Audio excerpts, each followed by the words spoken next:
The headline story across the bulletins and newspapers is the choice of running mates for presidential aspirants.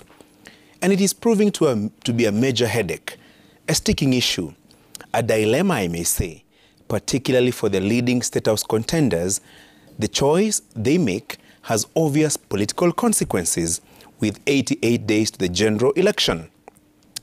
Presidential aspirants have until close of business on Monday, 16th of May, to submit to the electoral body IEBC names of their running mates. I will not be surprised if they drag it to the very edge of the deadline, 11:59 p.m. Not that Azimio flag bearer Raila Odinga doesn't know who he prefers as his deputy. Not that Kenya Kwanza presidential contender William Ruto hasn't made up his mind on his second in command. They know. They have decided. But they are well aware of the competing political interests. They would rather wait for who makes the first move to necessitate a rejoinder. Whichever way, whatever the case, that decision is inevitable. Whoever they settle on, there will be disappointment by those eyeing the slot, but will miss it. But this situation takes me back to January 1998, when the late President Daniel Arap Moi took away the vice president slot from the late Professor George Saitoti. For more than a year, the country did not have a vice president. Moi kept everyone guessing.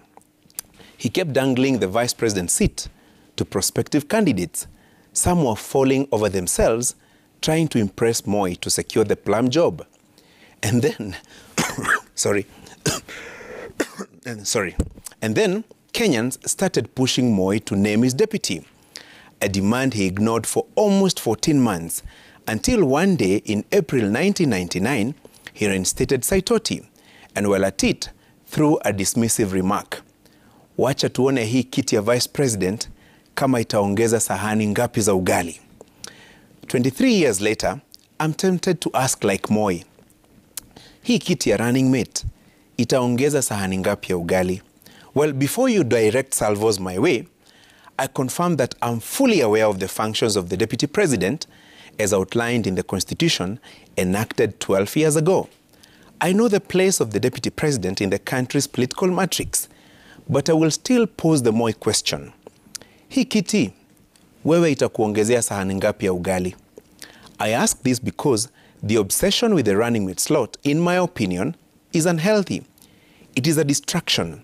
You see, whoever is named as the running mate for your preferred presidential aspirant will be part of a bigger team called the government.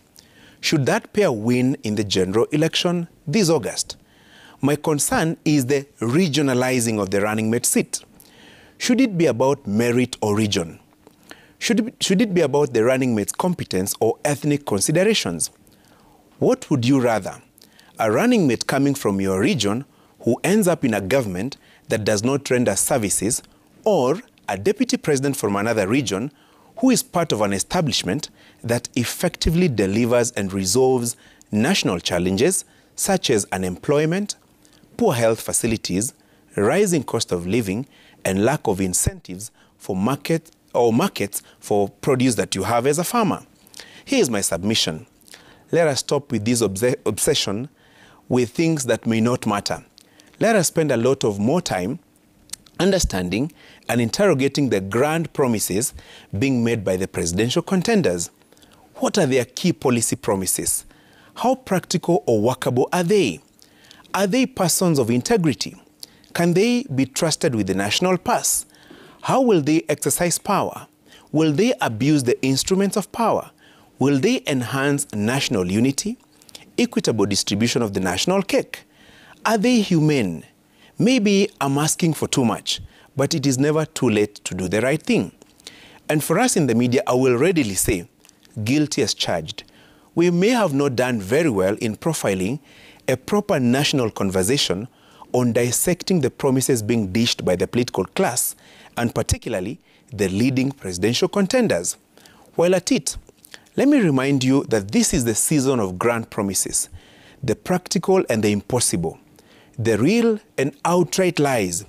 Teresa Haynes, a Portuguese-American businesswoman and philanthropist, captures this aptly.